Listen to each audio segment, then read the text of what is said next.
Le paysage de la dette bouge beaucoup en ce moment, du crédit bancaire bouge beaucoup, et donc les clients arrivent avec une conviction qui n'est en réalité pas vraie.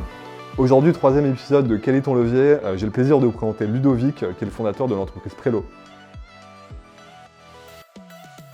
Salut Ludovic. Salut Étienne. Comment ça va? Ça va très bien et toi? Ça va, merci. Donc écoute, je suis hyper content de t'accueillir aujourd'hui. Donc tu as créé une boîte qui s'appelle Prelo. C'est ça. Tu pourras nous en dire plus. Peut-être qu'on va commencer par les présentations. Si tu peux te présenter, ce que tu fais, et puis après rentrer un peu plus dans le détail sur comment t'en es arrivé à Prelo. Ok. Moi je suis un récent entrepreneur. Avant ça, je suis né, j'ai grandi à La Réunion, j'ai fait mes études dans le commerce. En fait, j'ai fait une école de commerce très classique. Okay. Et dès le début de ma carrière, j'ai travaillé dans la tech, le digital. Okay. Mais par contre, très tôt, je savais que je voulais devenir entrepreneur. Par contre, évidemment, c'est la possibilité de se lancer dans sa boîte, c'est aussi une question de budget, en fait. Est-ce qu'on a les moyens de s'arrêter de travailler pour le faire? Et donc, du coup, j'ai quand même dû travailler 10 ans. Okay. Et pendant ces 10 années, j'ai très vite investi dans l'immobilier et je me suis rendu compte que ma deuxième passion, après la tech, c'était l'immobilier.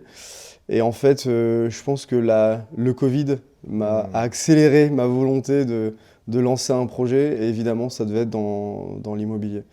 Et donc, mi-2021, je commence à discuter avec mon futur cofondeur qui s'appelle Sébastien Gall d'opportunités de lancer une start-up qui est vraiment orientée sur une valeur qui nous intéresse et qui nous tient à cœur, c'est l'accessibilité.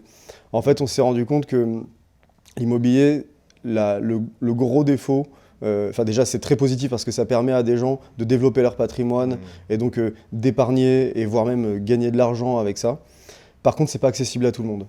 Et donc, on voit un gros mouvement de marché depuis quelques années autour de l'accessibilité. Et donc, des startups qui permettent à une personne qui serait normalement pas amenée à être propriétaire de son bien, de pouvoir le devenir en fait. Et donc, quand on a étudié, grosso modo, les startups qui étaient déjà sur le marché, les banques, les besoins, on s'est rendu compte qu'il y avait un gros manque sur la résidence secondaire. Et c'est donc à partir de ce moment-là qu'on a commencé à creuser la problématique de Prelo. Hyper intéressant. Et du coup, juste pour reculer un petit peu, avec Sébastien, tu l'avais rencontré comment?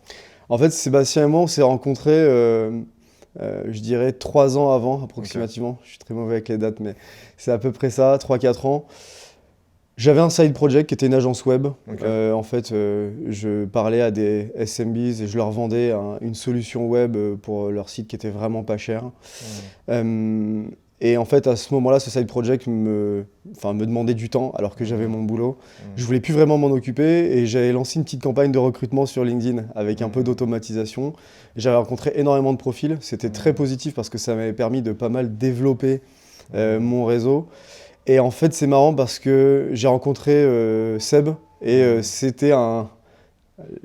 j'avais pour habitude de dire que c'était un coup de foudre entrepreneurial. Parce qu'en fait, c'est le genre de personne, on n'a pas besoin de finir les phrases pour savoir exactement ce que l'autre dit. Et souvent, je dis que c'est beaucoup de temps gagné dans le quotidien de son business parce qu'en fait, on est aligné tout le temps et on peut vraiment focaliser notre temps et nos efforts sur le fait de s'aligner avec les autres et pas entre nous. Ce qui n'est pas une chance que peuvent avoir tous les autres co-founders. Donc en fait, vous êtes rencontrés via toi-même une autre expérience entrepreneuriale où tu avais déjà entrepris en fait ce qui t'a amené à Prelo actuellement, quoi. Ouais, en fait, au final, on a discuté, il n'a pas repris le projet parce qu'effectivement, c'était du service et il y avait très peu de scalabilité dans l'opportunité.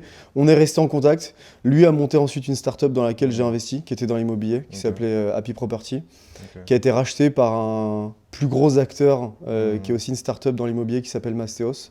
Dans cette boîte, lui, il a retrouvé un poste de directeur marketing et produits chez Mastéos.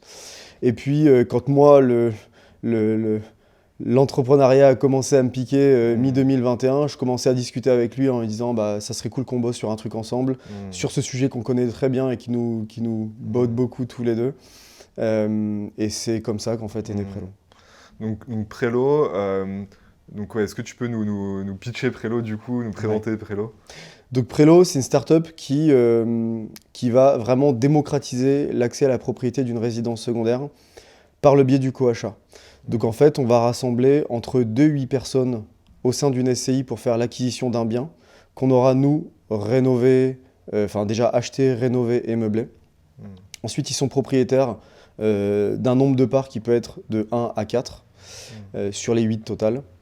On leur fournit un calendrier intelligent qui leur permet de réserver leurs vacances, leurs week-ends, et ce calendrier va s'assurer d'un maximum d'équité entre les différents copropriétaires. Et nous, on va, pendant qu'eux sont propriétaires, s'occuper de toute la vie du bien. Donc c'est autant les petits bobos, la dimension technique, donc l'entretien, mais aussi le ménage et toute la conciergerie en réalité. Ça va même jusqu'à la dimension administrative et surtout jusqu'à la location saisonnière des nuitées non occupées du bien. Ce qui nous amène, donc sur le dernier point, à avoir 25% de nos clients qui sont des purs investisseurs qui veulent que du rendement en location saisonnière sur leur quote-part et qui se disent peut-être que je partirai en vacances de temps en temps, mais c'est même pas sûr. Ouais, c'est génial parce qu'en fait, tous les à côté qui souvent prennent du temps, sont chronophages et dont on ne maîtrise pas forcément les coûts à chaque fois, vous occupez de tout, vous prenez ça en charge et en même temps, on peut profiter de son bien quand on le souhaite en fait. Exactement. En fait, on s'est rendu compte que notre persona principal aujourd'hui est avant tout un citadin. Et donc, quand on a vécu toute sa vie dans un appartement, on n'a pas forcément les bonnes connaissances pour bien acheter une maison de campagne, par exemple. Et une maison de campagne, c'est technique, mine de rien. Vérifier l'état de la toiture, l'état des charpentes. On en parlait l'autre jour, toutes les propriétés sur la côte bretonne sont exposées à un champignon qui s'appelle le mérule. Et en fait, c'est très dangereux pour la santé du bien. Ça immobilise la propriété pendant, ça peut être 2 ans. Mais aussi, en fait, très souvent, nos clients nous disent on veut un grand jardin, mais un grand jardin, c'est de l'entretien. C'est faire venir un jardinier si en plus on a une piscine. Et très souvent, aujourd'hui, quand une personne achète une résidence secondaire seule, il se retrouve après face à une complexité autant financière que de gestion qui est presque impossible à gérer. Ce qui fait qu'il va revendre son bien ou pas s'en occuper. Donc nous, on voulait vraiment rendre la résidence secondaire beaucoup plus accessible, autant dans la dimension financière par le biais du coachat, que sur la dimension conciergerie en apportant notre expertise sur la gestion intégrale de l'actif. Ouais, vous êtes hyper innovant sur ces 2 aspects-là. Typiquement, la manière dont vous fonctionnez en SCI avec des parts, moi je trouve ça génial. Enfin, je pense qu'il y a peut-être potentiellement plein d'avantages à ça versus le parcours classique avec son notaire, etc. Et peut-être que tu peux peut-être en dire 2 mots également, mais j'avais moi aussi des questions par rapport à toi, tu disais qu'un citadin, typiquement, potentiellement pouvait être votre client, mais qui se pose la question de la localisation. Et est-ce qu'à un moment donné, tu vas pas finir par te lasser d'aller au même endroit et de le revendre? Est-ce que finalement, c'est un investissement qu'il faut faire quand tu es un peu plus stabilisé dans ta vie, ou au contraire, par exemple, des citadins qui, même ne pourraient potentiellement peut-être pas acheter à Paris, pourraient en fait, via une part chez Prelo, accéder à un bien de prestige dont ils peuvent également profiter, quoi. Alors, moi, je vois 2 points dans ta question. Le premier, c'est que effectivement, le fait d'acheter sa résidence secondaire sur le marché qu'on connaît actuellement, il y a une inquiétude de se dire ça me coûte tellement cher qu'il faut que j'y aille pour l'amortir. Et quand j'y suis, je me dis c'est toujours le même lieu. La vérité, c'est que c'est pas exactement ça. Enfin, c'est une inquiétude, mais dans les faits, nous, on a pas mal analysé la raison pour laquelle les gens veulent acheter une résidence secondaire. C'est avant tout une histoire évidemment de patrimoine, mais c'est avant tout une histoire de souvenirs. Quand on est enfant, quand on a 8, 9, 10 ans, on se rappelle toujours de ces vacances où on était avec les voisins. Et en fait, il y a vraiment cet attachement émotionnel très très fort avec la résidence secondaire. Par contre, effectivement, la résidence secondaire, comme on la connaît depuis maintenant des années, fait qu'il y a ce manque de souplesse. C'est pour ça que nous, on a voulu amener plus de flexibilité avec la couche servicielle qu'on apporte, qui fait que si une personne ne vient pas, elle prend un revenu locatif, elle a la tranquillité de continuer à louer ses vacances et même partir à l'étranger. Donc ça, c'est le premier avantage qu'on apporte. Quand on n'est pas là, ça nous rapporte de l'argent et on a la tranquillité d'esprit de pouvoir continuer à partir en vacances ailleurs. Le deuxième point, c'est que on a pour ambition de travailler encore notre algorithme et notre calendrier de partage qui permet à une personne en fait, qui devient propriétaire chez nous. Pour une part, il peut consommer 44 nuitées sur le calendrier. Et il aura la possibilité de consommer ses nuitées soit sur son bien, soit sur le bien des autres, avec une variation de pondération de la nuitée selon le standing du bien. Donc en fait, en achetant une part chez Prélo, on est propriétaire d'un actif, mais on a la flexibilité de partir dans tous les biens du portefeuille. Ok, tous les biens Prélo, quoi. Ça, c'est vraiment quelque chose qu'on est en train de travailler actuellement sur notre calendrier. C'est génial, ok. Et le dernier point, qui je pense important d'un point de vue purement patrimonial, c'est qu'en fait, le mode de consommation de l'immobilier depuis très longtemps fait que le premier projet qu'on va avoir en immobilier dans un foyer, c'est d'abord acheter sa résidence principale quand on a les moyens de le faire. Ensuite, on se dit, faut développer son patrimoine, je veux léguer quelque chose à mes enfants, je vais acheter un investissement locatif. Cet investissement locatif va générer un revenu locatif qui sera évidemment fiscalisé, soit en revenu foncier, soit en LMNP, etc. Cet argent est fiscalisé, mais je le récupère, j'en récupère un résidu qui est quand même intéressant. Mais de l'autre côté, j'ai de toute façon un budget vacances et je vais devoir louer mes vacances. Donc c'est comme si l'argent venait d'ici, il est fiscalisé et je le redépense pour partir en vacances. Là, nous, on propose aux clients de faire en sorte que ça soit le même bien, en fait. Ça soit le même bien, on crée ses souvenirs, on se sent chez soi quand on y est. Il y a pas on est moins fiscalisé, forcément, parce qu'on ne reçoit pas un revenu locatif pour ensuite repartir et louer le bien. Quand on n'y est pas, on prend un revenu locatif, effectivement. Mais quand on y est, on ne loue pas. Et en même temps, chaque dépense qui était prévue pour ce budget vacances qu'on a chaque année, il vient s'inscrire dans mon patrimoine. Et du coup, en termes de... qu'est-ce que vous observez là, en termes de go-to-market? Quel est un peu votre persona clé sur votre démarrage et sur ce produit? C'est assez marrant comme question parce qu'en fait, quand on s'est lancé, on était persuadé que notre persona clé, c'est une personne qui avait, en tout cas au début de notre boîte, qui avait une vraie problématique de budget. Donc je n'arrive pas à acheter ma résidence secondaire seul en termes de budget parce que j'ai d'autres crédits, je ne suis pas finançable, donc je viens chez vous. La vérité, c'est qu'on a ce type de personne, mais ce n'est pas notre persona principal. Aujourd'hui, notre persona principal, c'est une personne, donc c'est un citadin, c'est un couple de citadins, qui a un métier très orienté vers la finance, la tech, donc un niveau d'éducation très avancé, CSP+, et un rationnel économique très très fort. Très souvent, les gens à qui on vend aujourd'hui ne sont pas des gens qui ont un problème de moyens, mais c'est des gens qui veulent se dire « je vais vraiment dépenser intelligemment mon argent ».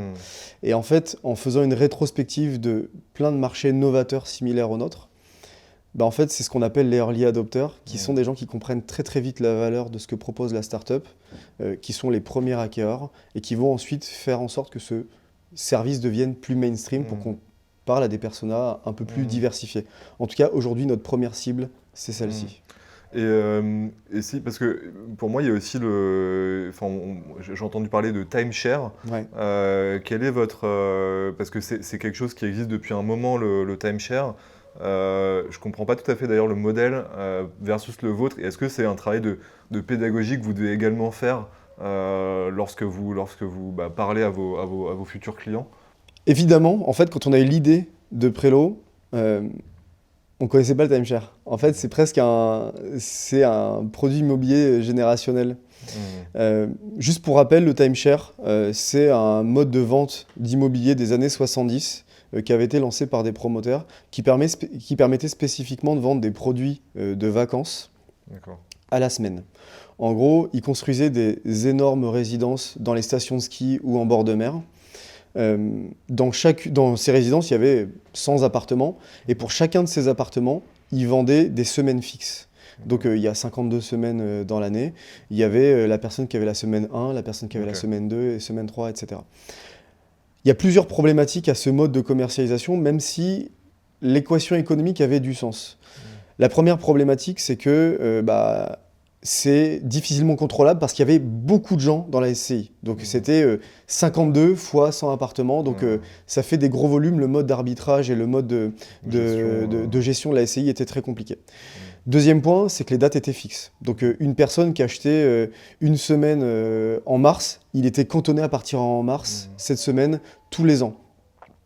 Et donc il y a eu un gros problème, c'est qu'il y a eu un changement de calendrier et de planning de vacances à cette époque-là. Et donc il y avait des gens qui avaient payé le prix fort pour des vacances scolaires, et c'était devenu plus des vacances scolaires. D'accord, ok. Donc ça a été très douloureux. Et donc, un autre problème, c'est qu'ils n'intégraient pas le fonds de travaux dans les appels de charges mensuels qui faisait que les biens se délabraient. D'accord. Et en plus, on n'avait pas le charme de l'ancien.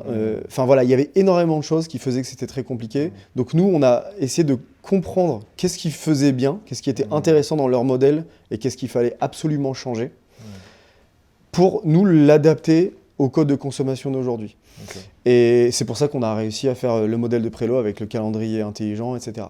Et dernier point que j'avais oublié, qui me semble important, c'est que le prix était très au-dessus du marché, très au-dessus du prix du marché moyen, ce qui veut dire que ça créait une forme d'illiquidité quand la personne voulait revendre. D'accord. Nous, systématiquement, quand on vend une part, le bien est au prix de marché. Donc on assure d'une certaine façon La une liquidité, liquidité marché à la sortie sur une personne qui veut vendre. C'est hyper intéressant aussi pour. Je voulais justement en venir ici, c'est que vous avez des profils qui sont des profils CSP+, niveau d'éducation, on va dire, supérieur, qui parlent financier et qui recherchent aussi certainement de la rentabilité ou comment investir early adopter et on va dire comment investir bien son argent de manière innovante.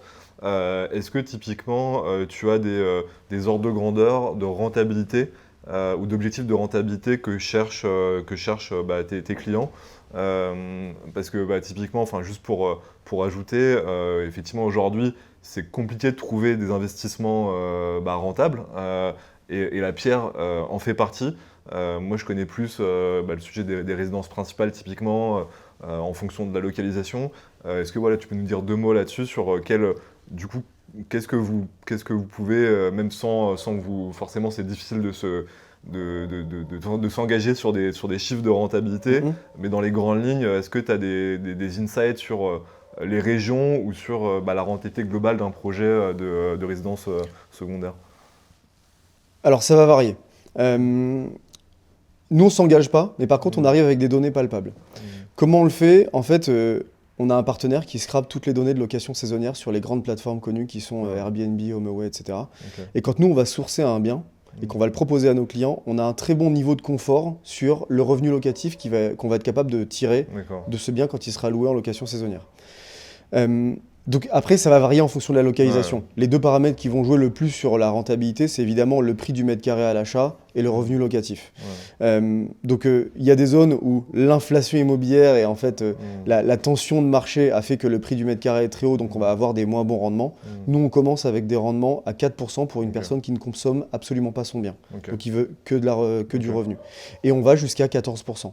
14% dans des zones qui ont des indicateurs d'intérêt très très forts dans la zone. Donc proximité d'un point d'intérêt bien et le prix du mètre carré est relativement bas.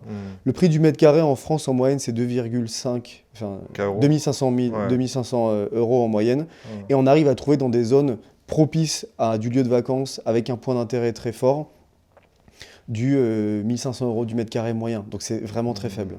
Je regardais récemment, je crois que c'est Val Thorens. Ouais. Un truc de dingue, hein, le prix au mètre carré. En fait, justement, les stations de ski, en général, dans les Alpes, là, on va sortir une étude sur les stations de ski les plus rentables, surtout les massifs montagneux français. Mais en fait, les Alpes, déjà, c'est un marché très particulier sur l'immobilier. Pour plusieurs raisons, c'est que déjà, il y a plus de 90% de taux de résidence secondaire. C'est hallucinant. Il y a très peu de foncier. Donc en fait, les gens achètent des actifs qu'ils veulent léguer dans leur famille. Donc le marché secondaire, donc le marché de l'ancien, est plutôt fermé. Les opportunités de marché pour acheter dans ces zones-là, c'est des projets de promoteurs exactement, qui achètent du foncier, qui font des programmes.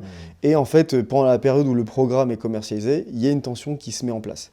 Et le dernier point qui, je pense, est très important, c'est qu'il y a une vraie inquiétude, à juste titre, sur le réchauffement climatique en ce moment, qui fait que toutes les stations de basse altitude perdent un peu la cote au profit des stations de haute altitude. Et donc, ça crée encore plus de tension dans ces zones-là.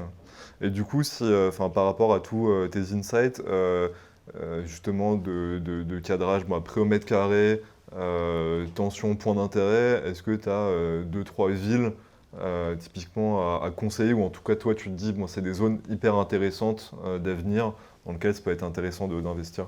Alors sans aller chercher trop loin, le marché parisien Île-de-France, il est assez intéressant pour plusieurs raisons. En fait, dans le cœur de Paris, on a une population qui est capable de dépenser 10 000 euros du mètre carré pour acheter sa résidence principale. Et donc, tous les flux financiers dans Paris sont liés à ça. Les gens ont des salaires plus élevés, etc., etc. Par contre, tu fais 1 heure de voiture en sortant de Paris, tu retrouves un prix du mètre carré qui est en dessous de 1 500 euros. Regardez Rouen, par exemple. Exactement. Ouais. Donc, sur une maison de campagne, le prix du mètre carré va être très bas, donc les Parisiens n'ont pas créé la tension sur l'acquisition du bien qui va tirer le prix du mètre carré vers le haut. Par contre, quand un Parisien veut faire un week-end et qu'il va louer en Airbnb, il est prêt à dépenser son budget, tu vois, son budget intrinsèque. Je vois, ouais. Donc le prix de la nuitée est bien meilleur que dans les autres zones qui sont à 1 500 euros du mètre carré. Donc ça va créer cette décorrélation entre le prix de location et le prix d'achat qui fait que tu as une rentabilité qui est très élevée. Autour de Paris, jusqu'à 1h30, tu peux te faire un 14% en location saisonnière avec une maison de campagne. Ouais, c'est dingue. Et ça, tu penses à quelle ville particulièrement? Non, il y en a plein. Il y en a plein. Orléans, Chartres, Rouen. Non, c'est des plus petites villes que ça. Okay. Ouais, les grosses villes, en fait, elles ont déjà...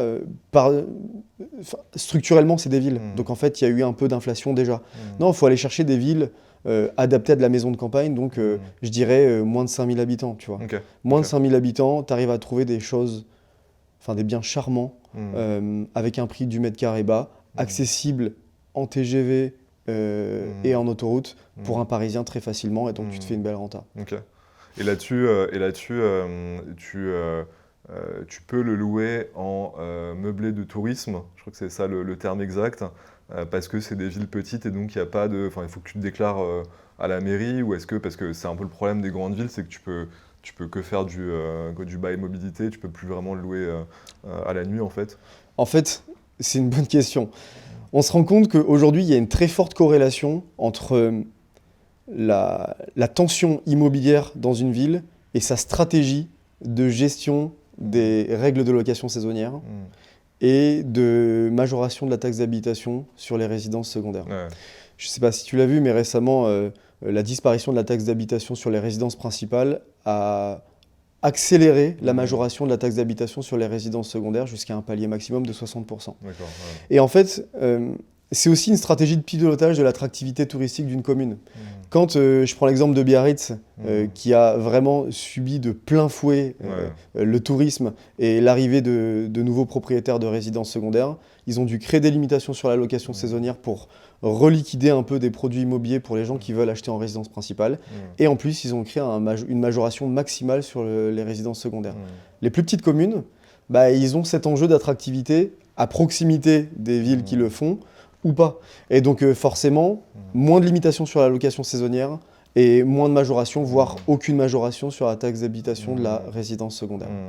Ce qui veut dire que finalement, aujourd'hui aussi, ce que vous proposez, ça permet aussi derrière d'avoir plus de liquidité et de pouvoir s'adapter aussi aux politiques qui peuvent évoluer en fonction de l'attractivité de ces communes, quoi. Absolument. En fait, nous, ce qu'on va faire, avant de proposer un bien à un client, et ça, c'est le premier gros avantage qu'il va avoir avec nous sans même dépenser, c'est qu'il va avoir une vision très très claire de quel va être son budget gestion du bien, administratif, la comparaison de la valeur de son actif comparé au marché.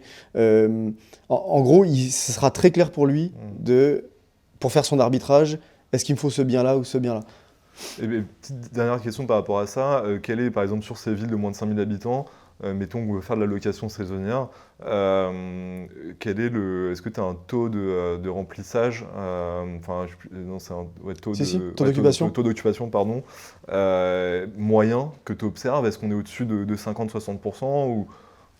C'est plutôt 64%. Okay. Environ. Okay. Enfin, je suis parfaitement dans le persona, tu vois, je regarde ces zones-là, malgré un 64%. C'est bien. C'est plutôt bas, moi, je trouve. Okay. Moi, je trouve que c'est plutôt bas, un appartement à Paris. 80. Ouais, tu es à plus que 80. Ouais. Donc, c'est plutôt bas, mais en fait, le prix de la nuitée est si élevé que en fait, tu t'y retrouves. Après, il y a évidemment, là aussi, plein de moyens qui permettent d'améliorer ton taux d'occupation. Et nous, c'est quelque chose qu'on essaye systématiquement d'identifier dans une propriété ou d'ajouter sur une propriété. Plus, Exactement. Ouais. C'est le petit élément récréatif.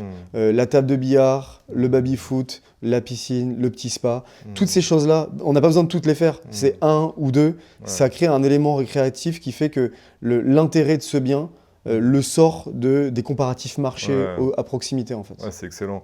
D'ailleurs, je trouve qu'il y a un petit hack là-dessus, c'est de regarder la liste des amenities sur Booking ou Airbnb et de cocher un peu toutes les cases, de se dire est-ce que je peux tout faire là-dedans Après ça monte vite. Budget, mais ça monte vite. Une piscine ça coûte cher et voire même c'est des déclarations administratives. Donc il faut trouver le juste compromis entre ce qu'on peut faire et ce qu'on veut aller chercher en termes de revenus. Et d'ailleurs, ça nous arrive des fois d'avoir aucun comparatif marché. Si on a une propriété qui a une piscine couverte de 10 mètres avec un couloir de nage, avec un terrain de tennis, on est hors marché. Et donc forcément, l'intérêt, c'est que c'est dommage de ne pas pouvoir se comparer avant d'investir. Mais par contre, le gros intérêt, c'est qu'on sait que on va pouvoir avoir un pricing de luxe parce qu'on est un produit de luxe dans la zone. Et d'ailleurs, c'est quelque chose qu'on a complètement identifié tôt chez nous, c'est que le fait de rassembler 8 personnes avec un panier moyen de 125 000 €, on fait une propriété qui est, pour un petit panier moyen, à 1 million d'euros. 1 million d'euros, dans ces zones-là, en fait, on est au-dessus du marché et en fait, ça tire le rendement vers le haut.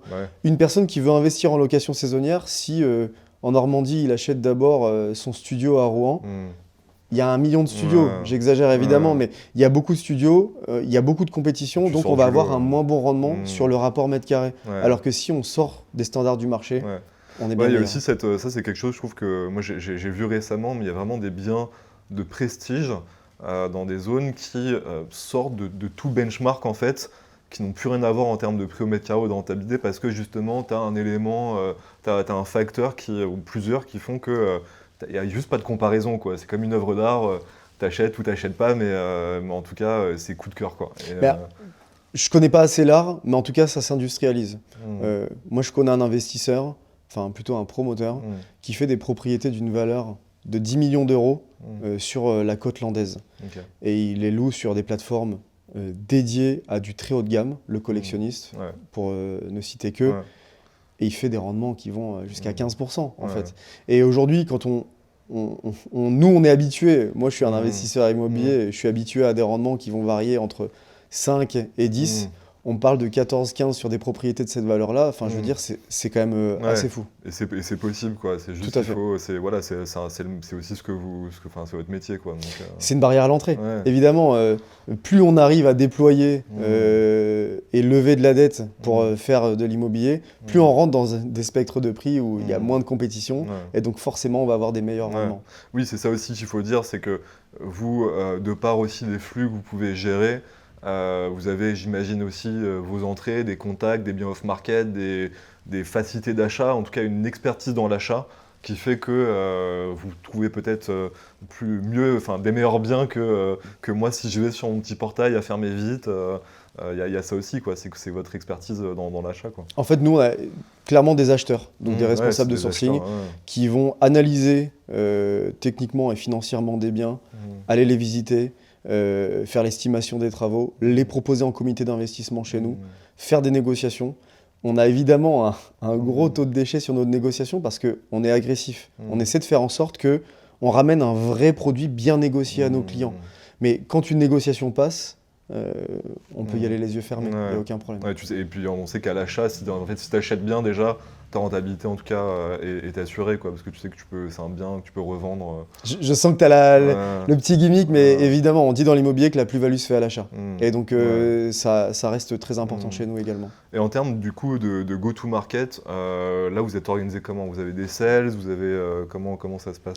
Alors, pour reprendre toute la chaîne, donc on a très haut de funnel, on a une stratégie marketing qui est assez large. On s'est rendu compte que, assez tôt évidemment, quand on vend de l'immobilier, le cycle est long. Le cycle est long et on a besoin d'un très bon niveau de confiance de nos clients pour être capable de leur vendre. Donc on doit investir sur la confiance. Investir sur la confiance, c'est évidemment en faisant de la pub sur des médias premium, et donc autant en ligne qu'en physique. Donc typiquement, on a lancé une campagne de métro dans le métro parisien en début d'année. Mais surtout, le premier élément, le premier vecteur de confiance, c'est la presse en fait. On a une grosse stratégie RP qu'on nourrit avec des analyses, des études et en fait beaucoup de crédibilité qui nous permet d'être relativement bien couverts en presse. Et comme tu le sais, cette confiance finit par se traduire également sur une confiance sur la dimension technique de notre site, donc sur le SEO. C'est des backlinks, c'est des mentions et c'est très positif. Mais en parallèle, on investit évidemment sur des canaux plus performants, comme le search, Google Ads, et Facebook Ads, et des canaux alternatifs comme l'affiliation, etc. Ensuite, on a toute une démarche de nurturing de nos leads avec notre solution de marketing automation qui fait passer d'un lead à un marketing qualified lead, à un sales qualified lead. Ensuite, il y a l'équipe SDR qui prend le relais et qui va vraiment qualifier le besoin du client, sa capacité à déployer de la dette, vraiment rentrer très profond dans le persona pour ensuite passer le relais à un account exécutif qui va prendre toute la relation commerciale avec le client, enfin le futur client, qui va lui proposer le bon bien et l'amener jusqu'à la signature chez notre notaire de sa part. Et donc ça passe par le financement, etc. Ok. Et en fait, l'immobilier, c'est un sujet il y a beaucoup de volume sur le marché. J'imagine que la majorité, c'est quand même de la résidence principale ou même de la loc. Comment est-ce que ça a été facile ou est-ce que vous êtes complètement au bout de la partie qualification? Est-ce que vous avez beaucoup de qualifs à faire finalement et comment vous avez géré un petit peu ça? Parce je pense qu'il y a beaucoup de demandes, il y a beaucoup d'intérêt, mais derrière, bon, c'est quand même des gros projets, des projets de vie. Donc comment est-ce que vous arrivez à vous dire, ok, bon bah là c'est un vrai prospect, VS, bon, c'est quelqu'un qui est au démarrage, tout démarrage. Moi je sais que le premier bien que j'ai acheté, enfin ma RP, j'ai pris énormément de temps à regarder. Et je pense que j'étais pas un bon client pour certaines agences qui ont servi un peu d'éducation, on va dire. En fait, je comprends très bien ta question. Le problème, c'est qu'on est très jeune. On a 1 an et demi aujourd'hui et on n'a pas assez de recul pour bien identifier le bon détail chez le client qui va faire que lui va closer chez nous. Donc forcément, on doit être très ouvert et très large en ouverture de funnel pour analyser et accompagner les gens et trouver qui est la bonne personne. C'est pour ça que très tôt dans notre histoire, on a levé de l'argent qui nous permet d'avoir une équipe relativement staffée sur la partie commerciale, SDR et compte exécutive, qui nous permettent justement de tenter le coup avec tous les clients. Par contre, évidemment, maintenant, on a plus un enjeu de scalabilité et de productivité et d'améliorer nos taux de conversion. Et donc, dans toute cette démarche de marketing automation, on investit dans des petits outils, donc ce qu'on appelle le product-led growth, qui nous permet de faire en sorte que le client, le prospect, réponde lui-même aux interrogations qu'on va avoir sur notre capacité à aller au bout. Et de toute façon, on lui donne de la valeur pour que lui ait des réponses sur sa façon d'investir et sur ce qu'il devrait acheter, qu'il le fasse avec nous ou non. Et de l'autre côté, ça améliore notre efficacité opérationnelle sur notre capacité à lui vendre un produit. Est-ce qu'une de vos questions, typiquement, c'est avez-vous déjà acheté votre RP? C'est presque la première question, en fait. Et évidemment, en fait, on se rend compte qu'à Paris, la résidence principale est de moins en moins accessible. Et une personne qui ne peut pas acheter à Paris, quand on a besoin de mètres carrés, je prends un exemple, quand tu as 2 enfants, tu as besoin de mètres carrés. 1 mètre carré, c'est 10 000 et voire même plus que ça dans d'autres quartiers. Même si tu que 2 enfants. Ouais, exactement. Et donc, même si tu gagnes très bien ta vie, tu peux pas le faire. Mais par contre, si tu dis, ok, je peux pas acheter ma résidence principale, mais je veux acheter une résidence secondaire, tu sors de Paris et en plus tu considères le coachat, tu es capable de déployer des montants hallucinants. Donc c'est un des paramètres et évidemment au global, la capacité à être encore financé, c'est presque le premier paramètre qu'on va vérifier chez un client. Et quelqu'un qui sait en fait peut-être déjà son taux de c'est quoi, sa capacité d'emprunt. Ouais, sa capacité d'emprunt, c'est son taux d'endettement et potentiellement est quelqu'un qui est peut-être un peu plus qualifié également parce qu'il connaît déjà sa situation, on va dire, de financement, quoi. Alors en fait, je vais faire une petite parenthèse là-dessus, c'est que dans la majorité des gens, les gens ne le savent pas. Ouais, ok. Parce que, et en particulier en ce moment, parce qu'en fait, les taux montent très vite. On estime approximativement qu'un point de taux marché supplémentaire réduit la capacité d'emprunt de 8%. Donc si on avait déjà prévu de mettre 10% d'apport, Ouais. si on doit mettre 8 points Ça supplémentaires, change tout. Ouais. ça change tout. Ouais. Et donc le paysage de la dette bouge beaucoup en ce moment, du crédit bancaire bouge beaucoup. Et donc les clients arrivent avec une conviction qui n'est en réalité pas vraie. Donc notre rôle, c'est aussi de les aider là-dessus. Ouais. Et un autre élément du paysage qui n'aide pas du tout à ça, c'est que on entend tout et son contraire. Ouais. En ce moment, bien sûr, vous pouvez lever, vous pouvez être financé très facilement, d'autres qui disent que c'est impossible. Et donc, nous, on doit remettre de l'ordre dans tout ça avec le prospect quand on discute avec lui. Et toi qui est donc du coup dans l'immobilier, start-up PropTech, comme on les appelle, il y a eu beaucoup d'acteurs. Moi, j'ai vu émerger beaucoup d'acteurs sur le créneau ces dernières années. Quelle est ta vision par rapport à ça? Et est-ce que dans votre stratégie, ça a un impact en fait, parce qu'il y a quand même des sociétés qui te permettent de sourcer des biens de rendement. Il y a différentes offres également. Il y a à la fois le marché qui change, mais aussi plein d'offres autour. Quelle est ta vision par rapport à ça? Et est-ce que c'est quoi? Est-ce qu'il faut combiner les offres et les plaisirs, regarder un peu partout? Est-ce que tu as une vision par rapport à ça ou un conseil? Alors en fait, déjà, ce que je constate depuis maintenant quelques années, c'est-à-dire que déjà d'origine, le marché de l'immobilier est un marché qui est structurellement orienté sur le vendeur.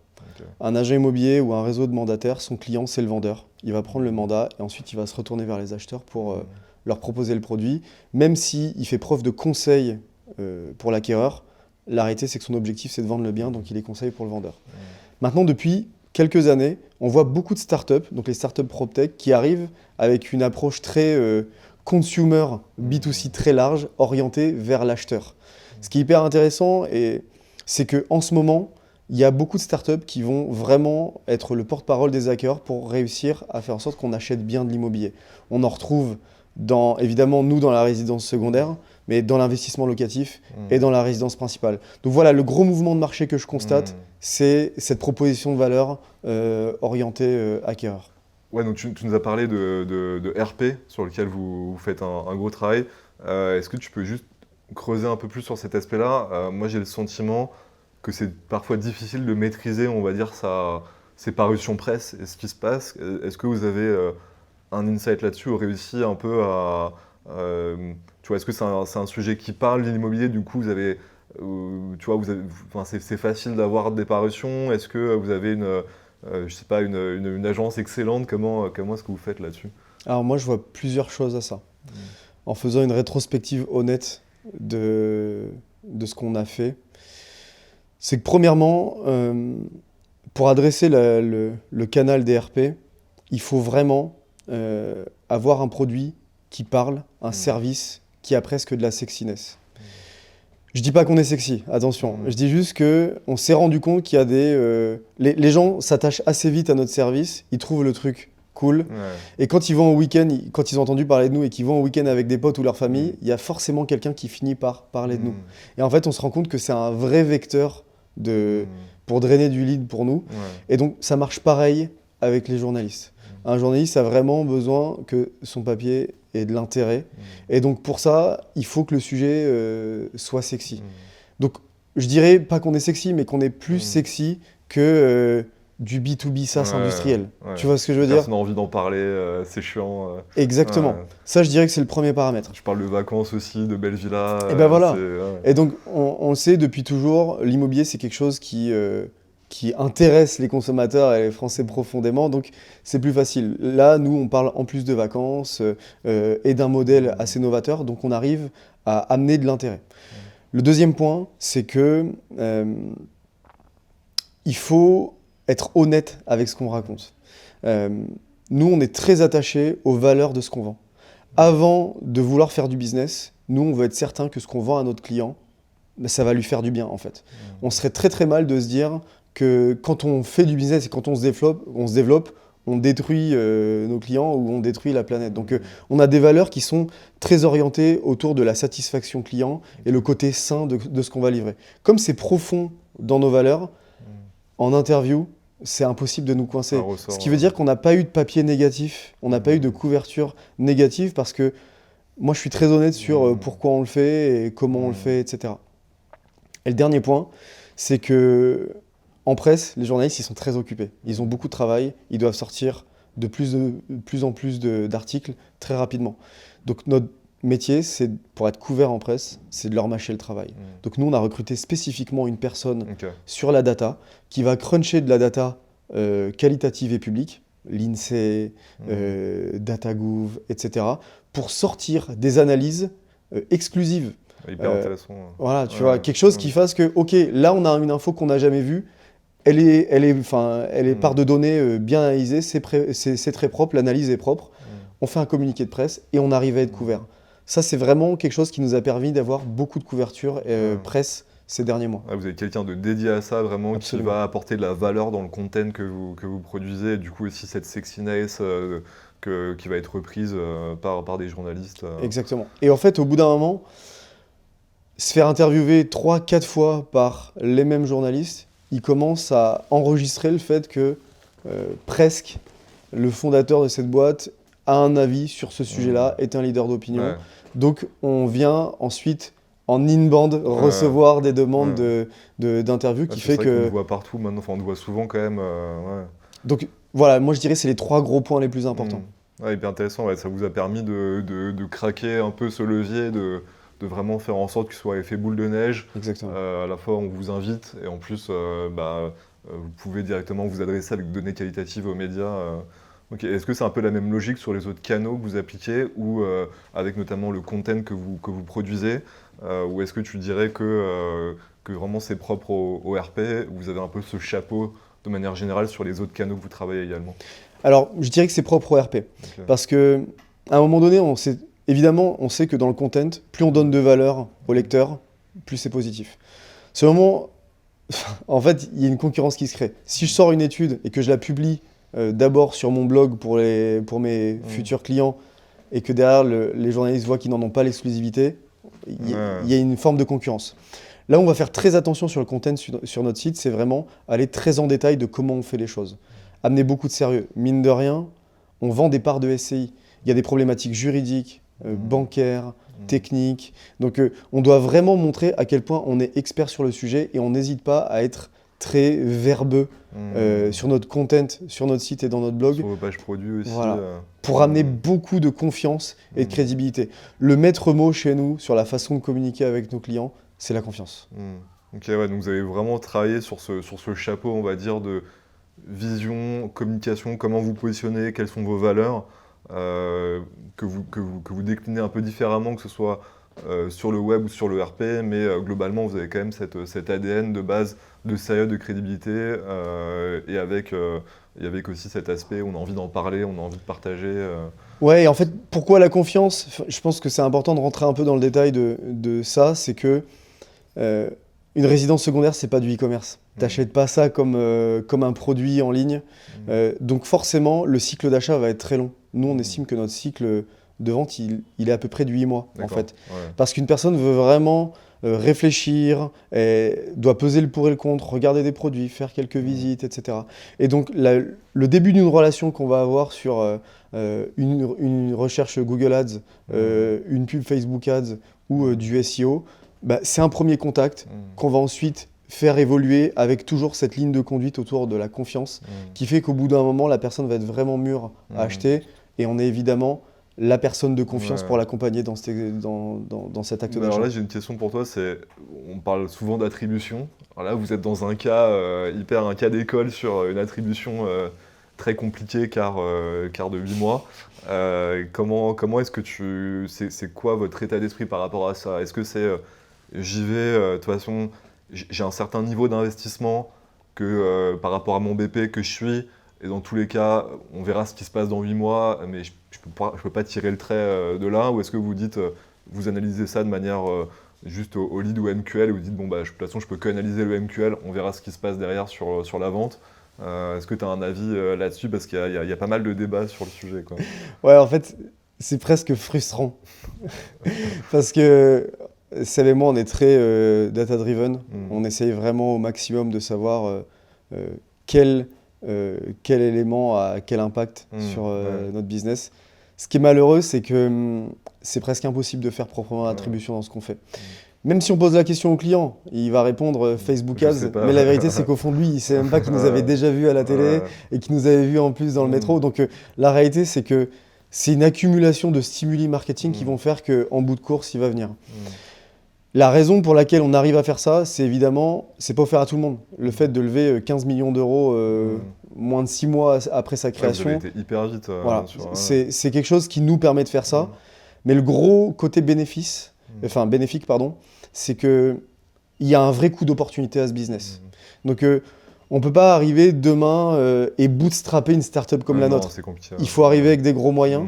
Et ça crée cette vraie barrière à l'entrée qui fait qu'au bout d'un moment, on s'attribue ce mode d'achat. Mais c'est un cycle évidemment très très long. Ça va mettre des années pour que quand on pense à acheter sa résidence secondaire, on pense directement à l'acheter à plusieurs et qu'on pense directement à un prélo. Et c'est ce pari que font nos investisseurs et que nous aussi on fait. Ouais. Et dans la répartition typiquement de vos invests, du coup, même si en tant que chapeau, vous pouvez regarder l'attribution à plus long terme, en tout cas, vous n'avez pas encore, vous allez pouvoir réconcilier au fur et à mesure vos datas. Comment vous arbitrez entre l'investissement que vous faites, je sais pas, sur le search, vs sur le social, ou des choses comme ça? En fait, on essaye aujourd'hui de toute façon d'investir plus sur le search parce que évidemment, voilà, c'est plus bas de funnel, c'est meilleur. Une personne qui cherche à acheter sa résidence secondaire, si on arrive à identifier le signal, c'est tout de suite. Alors que là, Facebook Ads, tu vas en très très haut de funnel. Par contre, il ne faut pas réduire nos investissements en haut de funnel parce que comme Airbnb en 2008, personne n'écrit louer ses vacances dans l'appartement de quelqu'un. Tu vois ce que je veux dire? Les gens ne savent pas ce qu'on fait. Il faut qu'à un moment donné, ils identifient que c'est une possibilité pour ensuite les retrouver en bas de funnel. Donc aujourd'hui, on reste assez large en fait. Et forcément, derrière, dès qu'on a du trafic, on va investir beaucoup en retargeting parce que quand quelqu'un a indiqué le moindre signe d'intérêt pour nous, il ne faut pas qu'on le lâche. Mais on investit quand même très haut dans le funnel. Et évidemment, on doit faire de la conversion, donc aussi bas dans le funnel. Ouais, c'est intéressant parce qu'à la fois, vous êtes sur un cycle long, mais en même temps, vous êtes sur un nouveau type d'usage, de consommation, d'investissement dans le secondaire. Et ce qui fait que quand on voit par exemple Airbnb ou même gérer Deliveroo ou Uber Eats, qui sont plus tapés maintenant que livraison de repas ou que location Paris, j'imagine que Airbnb Paris c'est probablement plus tapé que location que n'importe Paris, quel nom d'hôtel. Paris 4, voilà, et forcément. Et donc c'est aussi notre pari. Mais ça met 10-12 ans, tu vois. Ouais, bien et sûr. donc faut bien faire les choses, maximiser le ROI. Mais dans ne ce pas oublier contexte-là. quand même le moyen long terme qui vous permettra également d'avoir cette liquidité aussi potentiellement, comme tu le disais, en termes de produits. Si derrière tu peux réserver dans plusieurs prélots, de créer aussi cette liquidité de place de marché derrière, quoi. Absolument. Ok, écoute, hyper intéressant Ludovic, merci beaucoup pour ton temps. Merci à toi. Et j'espère que ça aura créé des vocations, ou en tout cas des envies d'investissement, ça donne envie. Ça se voit que vous êtes des experts du sujet on peut retrouver toutes vos offres sur le site Prélo et je pense que vous continuez à développer aussi les offres que vous avez, donc j'invite tout le monde à aller te suivre et aller sur le site. On les accueillera avec plaisir. Merci beaucoup. Merci. J'espère que cet épisode vous a plu. N'hésitez pas à commenter, à suivre, à partager, à nous faire vos retours et on se retrouve sur le prochain épisode.